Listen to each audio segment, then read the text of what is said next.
See this vehicle behind me? If manufacturers have their way, you're gonna have to pay a subscription to go about 30 kilometers an hour. Hello viewers, welcome back to A Licensed Mechanic Reacts. I'm Lance Mechanics and welcome. Now, is what I said realistic? Hard to say. So let's take BMW for example. They already want to put your heated seats behind a paid subscription.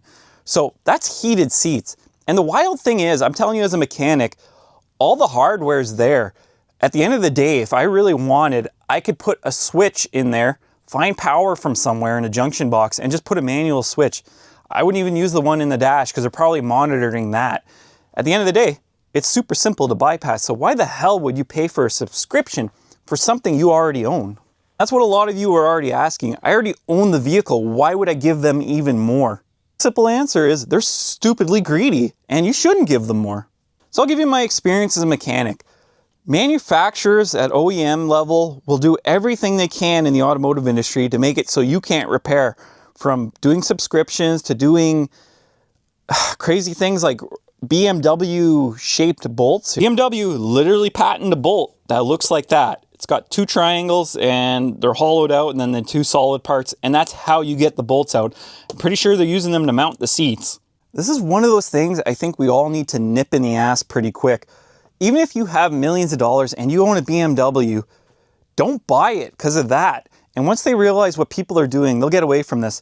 And I understand a lot of our life now is about subscriptions, from Netflix to whatever, to paying for, people don't realize that when you pay a protection plan, you're technically paying a subscription. So they're trying to get on board with this. They're trying to train their customers. They're trying to get you while you're desensitized. Don't fall for it. It's such a bullshit thing. And the reason I say you can't drive above 30 kilometers without a subscription is because it will reach that point. As stupid as it sounds, people are going to pay for it. They'll be like, hey, $2 a month and you can do your vehicle up to this speed. And a lot of people will be like, oh, I won't even notice that. At the end of the day, they're farming you for money. That is steady income.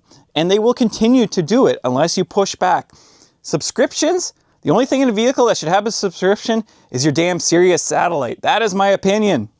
I'm going to do this in another video, but if you have a subscription, how are they monitoring it? Trust me, your vehicle is transmitting data and they are monitoring it. At one day it'll send a signal out and cancel that subscription. And again, I'm going to talk about that in another video. Anyways, till then, this is Lance Mechanics Reacts. I think subscriptions are a joke. Anyways, come by. I'm going to release a video about me reacting every Friday to something in the industry. And this is one of them and I don't like it. Have a good one.